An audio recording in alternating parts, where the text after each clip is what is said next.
왜들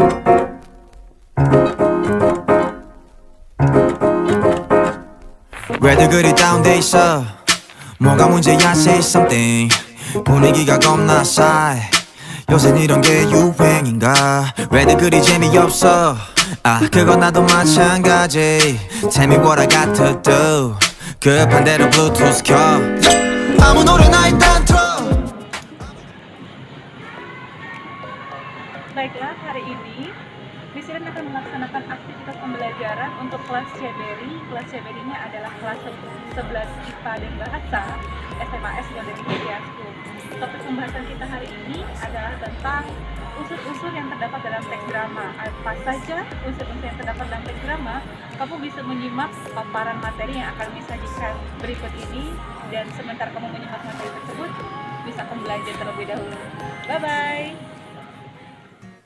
Halo semuanya, hari ini kita akan melanjutkan kembali materi pembelajaran Bahasa Indonesia untuk CBRI di kelas 11 IPA dan juga Bahasa di SMAS Golden Christian School. Dan jika sebelumnya kita sudah membahas tentang struktur yang terdapat dalam teks drama, masih ingatkah kalian apa saja struktur yang terdapat dalam teks drama? Benar sekali, ada 3 struktur yang terdapat dalam teks drama. Mari kita mengulang kembali pembelajaran pada pertemuan sebelumnya. Struktur yang pertama adalah prolog, struktur yang kedua dialog, dan struktur yang ketiga epilog.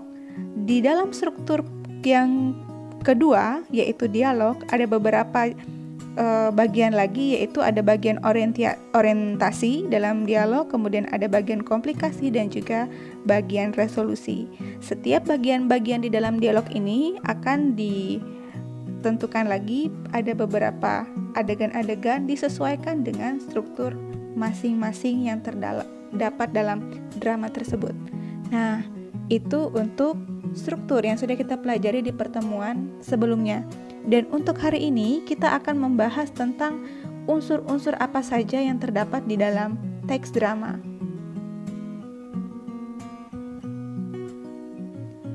Pada pembelajaran kali ini, Miss akan membimbing kalian untuk mengidentifikasi unsur-unsur yang ada dalam drama. Tampak seperti yang pernah kita bahas dalam pertemuan sebelumnya, dan juga seperti apa bagian-bagian yang ada di dalam buku Cerdas Berbahasa Indonesia. Salah satu bagian yang Miss maksud adalah teks drama di halaman 240 hingga halaman 243. Nah, di sana menyajikan bentuk teks drama yang bisa kita analisis secara struktur. Nah, sekarang kita coba untuk menganalisis teks drama tersebut yang didasari atas unsur di dalam teks drama tersebut.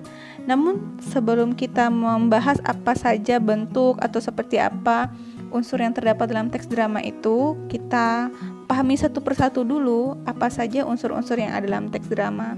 Kita mulai. Unsur-unsur dalam teks drama terdapat ada 4 unsur. Ada unsur latar, ada unsur penokohan, ada unsur tema, dan juga ada unsur dialog. Ya, jadi 4 bagian ini merupakan unsur penting yang terdapat di dalam drama. Kalau latar itu diartikan sebagai unsur yang memberikan sebuah keterangan, baik itu keterangan mengenai tempat, waktu, dan suasana yang ada di dalam sebuah drama. Jadi latar dalam pementasan drama itu terdiri atas 3 hal, itu ada tempat, tadi ya, waktu, dan suasana. Penataan latar akan menghidupkan suasana, menguatkan karakter tokoh, serta menjadikan pementasan drama semakin menarik. Oleh karena itu, ketetapan pemilihan latar akan ikut menentukan kualitas pementasan drama secara keseluruhan. Jadi, latar juga merupakan bagian yang sangat penting ya dalam sebuah pementasan drama untuk bisa diperhitungkan apa saja yang menjadi pertimbangan untuk pembentukan sebuah latar dalam teks drama. Yang kedua itu adalah penokohan. Dalam penokohan ini, tokoh dalam sebuah pementasan drama itu sangat mempunyai posisi penting dalam sebuah perannya. Tokohlah yang menghidupkan naskah drama di atas pentas. Tokoh juga yang menjadi salah satu objek paling vital dalam sebuah pementasan drama. Tokoh yang didukung oleh latar peristiwa tadi dan juga aspek-aspek lainnya nanti dalam unsur pementasan drama itu akan menampilkan cerita dan pesan-pesan yang tentunya menarik dan juga bisa diterima dengan baik oleh penonton atau penikmat drama tersebut. Selanjutnya adalah dialog. Sebagai salah satu bagian penting dalam sebuah pementasan drama, baik itu secara tertulis naskah ataupun secara pementasan secara langsung, dialog itu diartikan sebagai percakapan atau suatu ujaran yang dilakonkan oleh tokoh dalam sebuah pementasan. Percakapan atau dialog itu haruslah memenuhi dua tuntutan. Nanti akan dijelaskan apa saja tuntutan-tuntutan yang menjadi bagian penting dalam pembuatan atau penghasilan sebuah dialog. Kemudian yang keempat, tema atau amanat. Ini juga tidak kalah penting bagian ini dari unsur yang lainnya tadi. Tema itu merupakan gagasan yang menjalin struktur isi drama. Tema dalam drama menyangkut segala persoalan, baik itu persoalan masalah kemanusiaan, kekuasaan, kasih sayang, kecemburuan, dan sebagainya. Dan untuk mengetahui tema dalam drama, kita perlu mengapresiasi menyeluruh terhadap berbagai unsur karangan itu atau berbagai unsur yang ada dalam drama itu. Tema itu jarang dinyatakan secara tersirat ya. Untuk dapat merumuskan tema, maka kita harus memahami drama itu secara keseluruhan. Artinya kamu harus menonton, menyimak, dan mengikuti drama itu dengan sungguh-sungguh. Sedangkan pesan atau amanat yang terdapat dalam sebuah pementasan drama maupun naskah drama itu merupakan ajaran moral didaktis yang disampaikan oleh penulis atau oleh para pemain di dalam drama itu kepada penonton atau pembacanya. Amanat itu tersimpan rapi dan disembunyikan oleh pengarangnya dalam keseluruhan isi drama. Jadi sekali lagi, untuk memahami suatu amanat, kita harus benar-benar menyaksikan drama itu dengan sungguh-sungguh atau membaca teksnya dengan sungguh-sungguh. Untuk menentukan pesan maupun amanat dalam drama, tadi kita harus memahami maksud di balik narasi pengarang, dialog antar pelaku, adegan, atau rangkaian adegan. Mungkin pula kita bisa menemukan melalui pemahaman atas latar, karakter tokoh, dan juga konfliknya. Disitulah kita bisa menemukan tema ataupun amanat dari sebuah pementasan drama ataupun teks drama. Nah, sekarang kita lihat satu persatu dulu paparan dari materi ini tadi. Kita mulai memahami dulu dari segi latar. Latar ada 3 tadi ya Miss katakan ya. Ada latar tempat, latar waktu, dan latar suasana atau budaya. Mungkin beberapa gambar yang Miss tampilkan di sini bisa menjadi salah satu acuan untuk melihat seperti apa itu latar tempat dalam sebuah pementasan drama, latar waktu, dan juga latar suasana.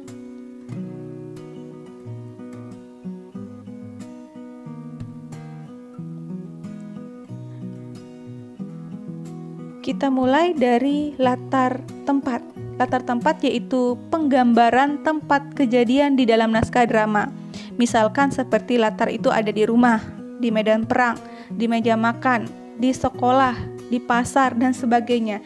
Jadi ketika mengadakan suatu latar tempat dalam sebuah drama itu adalah di rumah, maka setting panggung atau tata panggungnya harus menunjukkan keadaan seperti suasana ataupun tempat yang ada di rumah ya. Ini lebih kepada penggunaan properti yang bisa menunjukkan ini latar tempat yang ada di rumah, ini latar tempat yang ada di pasar. Misalkan apa? Kalau di gambar ini kita bisa melihat ya ada kursi tamu ya. Kemudian ada lukisan dinding, kemudian ada jendela. Itu menunjukkan bahwa latar yang ada di gambar ini yaitu latar tempatnya di rumah. Yang kedua, latar waktu. Latar waktu itu penggambaran waktu atau kejadian di dalam naskah drama. Misalkan kejadiannya pagi hari, kejadiannya malam hari, atau kejadiannya sore hari. Jadi itu sangat bergantung pada bagaimana seseorang bisa menunjukkan latar waktu di sebuah pementasan drama. Lalu bagaimana kita mengetahui bahwa waktu di dalam pementasan drama itu sedang malam hari atau pagi hari ya? Ada beberapa hal yang mendukung penentuan latar waktu ini, karena waktu tidak bisa kita hanya tunjukkan dengan menunjukkan ada jam dinding di sebuah latar tempat, kemudian jam dinding itu menunjukkan pukul 21 misalkan kalau waktunya adalah malam hari, Tidak ya, tidak seperti itu. Ada hal lain lagi yang mendukung bagaimana untuk bisa membuat latar waktu di dalam sebuah pementasan drama. Salah satu unsur penunjangnya adalah tata lampu. Nah, ini sangat berpengaruh sekali ya, tata lampu. Kalau misalkan tata lampunya sangat cerah, terang, berarti itu latar waktunya adalah benar. Latar waktunya adalah siang hari ya. Kalau misalkan agak redup, gelap sedikit, malam hari. Itu salah satu penunjang dari tata lampu ya, untuk menunjukkan latar waktu. Juga kadang bisa didukung oleh dialog, juga bisa ya, bisa didukung oleh dialog para tokoh yang ada di dalam pementasan itu. Kemudian yang ketiga, latar suasana atau budaya. Nah, latar suasana atau budaya ini berkaitan dengan penggambaran suasana ataupun budaya yang melatar belakangi terjadinya adegan atau peristiwa dalam drama. Misalnya dalam budaya Jawa, dalam kehidupan masyarakat Betawi, Melayu, Sunda, dan Papua, itu ada menunjukkan unsur-unsur budayanya atau unsur-unsur suasananya. Misalkan saja di gambar ini ya, ini tampaknya seperti latar budaya Jawa ya. Ada beberapa perempuan kemudian dan laki-laki juga sedang menari menggunakan selendang ya. Kemudian si laki-laki hanya mengenakan sarung dan para perempuannya menggunakan selendang juga ya. Jadi menunjukkan latar budaya Jawa. Nanti beda lagi kalau misalkan menunjukkan latar budaya khasnya Dayak, misalkan apakah dari segi propertinya menunjukkan suasana itu adalah suasana atau budaya Dayak ya, bisa jadi ya. Oke, kita lanjutkan ke bagian berikutnya, yaitu pembahasan tentang penokohan. Ada 4 bentuk penokohan dalam teks ataupun pementasan drama. Tokoh-tokoh dalam drama itu diklasifikasikan. Yang pertama adalah tokoh gagal atau tokoh badut. Nah, jangan salah paham dulu ya dengan tokoh gagal ataupun tokoh badut. Tokoh gagal atau tokoh badut ini adalah istilah lain dari yang namanya tokoh berkembang. Tokoh gagal atau tokoh badut atau tokoh berkembang itu hanya tataran kalimat yang memiliki makna sama ya. Artinya tokoh mengalami perkembangan selama pertunjukan. Misalnya tokoh yang awalnya seorang yang baik, kemudian akhirnya dia menjadi seorang yang jahat. Itu yang disebut dengan tokoh gagal atau tokoh badut. Kenapa dikatakan demikian? Sekali lagi Miss ulangi ya. Itu dikatakan karena tokoh ini mempunyai pendirian yang kemudian bertentangan dengan tokoh lainnya. Kehadiran tokoh ini itu berfungsi untuk menegaskan tokoh lainnya. Jadi dia bukan bagian dari pelaku utama ya dalam sebuah pementasan drama. Dia mempunyai peran yang tidak statis melainkan berubah-ubah atau dinamis. Yang kedua, itu disebut dengan tokoh idaman. Ya. Tokoh idaman.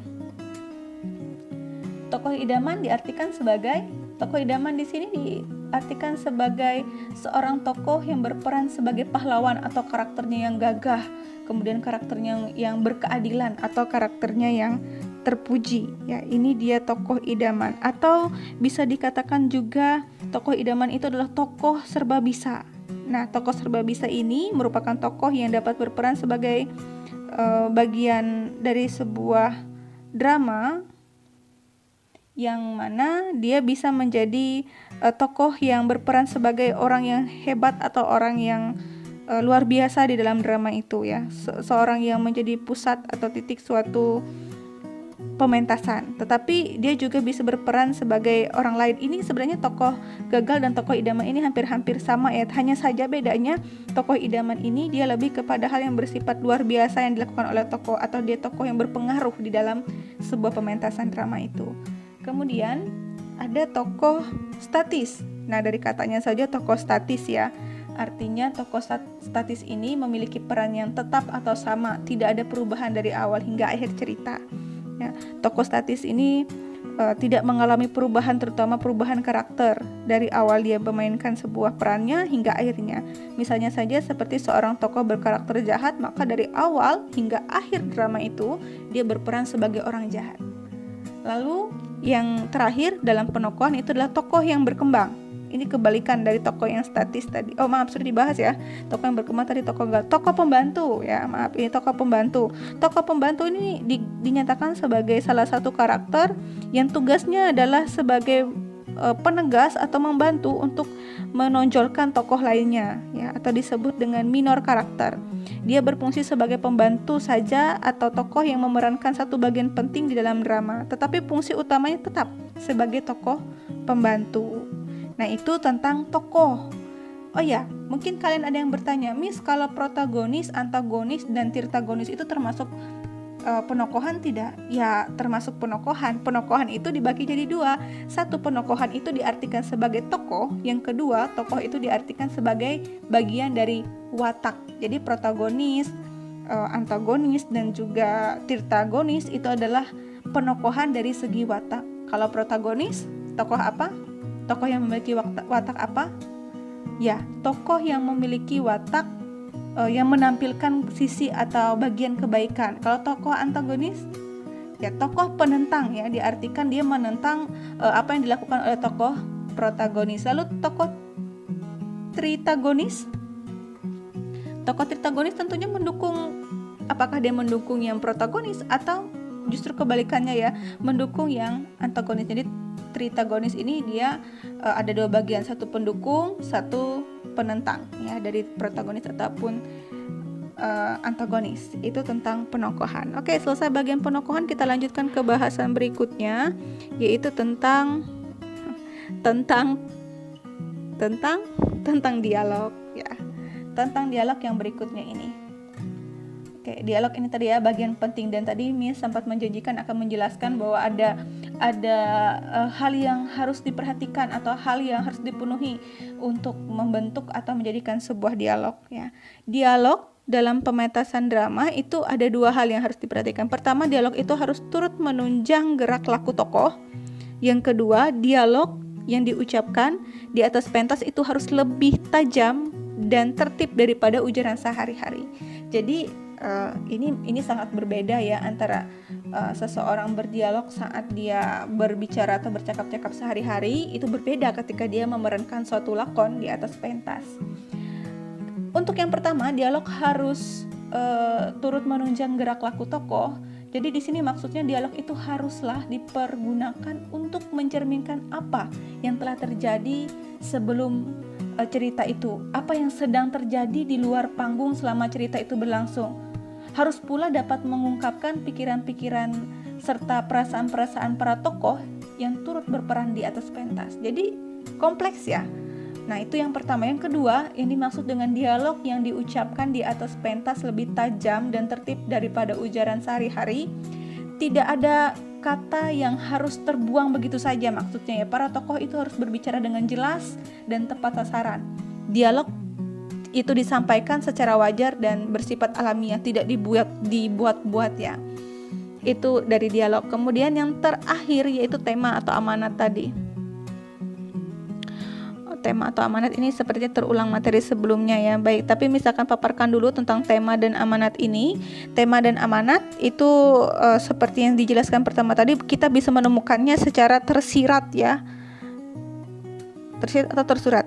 Kalau tersirat berarti ya kita harus dengan memahaminya. Kalau tersurat sudah ada langsung di teks drama itu atau disampaikan oleh tokohnya di atas pentas. Nah, berbeda. Untuk tema itu dia sifatnya lebih banyak yang tersirat. Ya, kita bisa menemukannya melalui pemahaman latar tadi, pemahaman karakter, dan juga konflik. Tema bisa kita temukan juga sebagai bagian dari inti cerita. Dengan menemukan tema, kita pun dapat menemukan amanat dari sebuah drama tersebut. Nah, itulah paparan materi Miss untuk hari ini untuk pelajaran Bahasa Indonesia di kelas 11 IPA dan Bahasa. Setelah ini, disilakan bagi para siswa-siswi, bagi yang tidak memahami atau belum mengerti keempat unsur ini tadi, silakan bertanya, silakan ketik pertanyaannya pada kolom komentar, dan nanti yang lainnya pun juga bisa membantu untuk memberikan jawaban apabila mengetahui jawaban atas pertanyaan teman-temannya, dan nanti pun Miss akan memberikan tanggapan di situ. Jangan lupa ketikkan kata hadir pada kolom komentar materi yang dibagikan ini nanti untuk menyatakan kehadiranmu di kelas Bahasa Indonesia, dan setiap pertanyaan, setiap jawaban itu akan mendapatkan poin. Ketika kamu bertanya, maka sekali kamu bertanya mendapatkan poin 10. Ketika kamu menjawab pertanyaan, kamu akan mendapatkan poin 15 satu kali menjawab pertanyaan. Jadi kamu pun memberikan argumen, memberikan pendapatmu tentang materi, itu pun juga mendapat poin sebesar 10 ya. Jadi 10 bertanya, 10 memberikan argumen, kemudian 15 untuk menjawab pertanyaan temannya. Jangan lupa Miss Iren juga berpartisipasi dalam diskusi ini. Silahkan, untuk hari ini kita tidak ada penugasan, jadi hanya diskusi setelah menyimak materi ini. Itu saja paparan dari Miss. Selamat memahami materi ini dan selamat belajar. Sampai jumpa, Tuhan Yesus memberkati.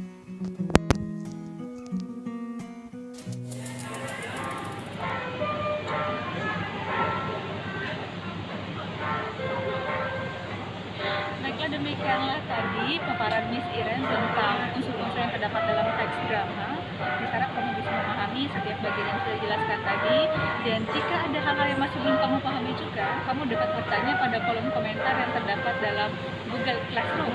Jangan lupa menyertakan nama ketika kamu mengajukan pertanyaan. Dan satu pesan Miss Iren, dalam masa-masa kita menghadapi merebaknya wabah atau virus corona ini, jangan lupa untuk tetap menjaga kesehatan, tetap menjaga asupan makanan yang bergizi, misalnya seperti mengkonsumsi buah-buahan agar kamu bisa tetap sehat dan kuat menghadapi semua virus-virus yang ada untuk kesempatan kali ini. Sampai jumpa di pembelajaran berikutnya. Dadah!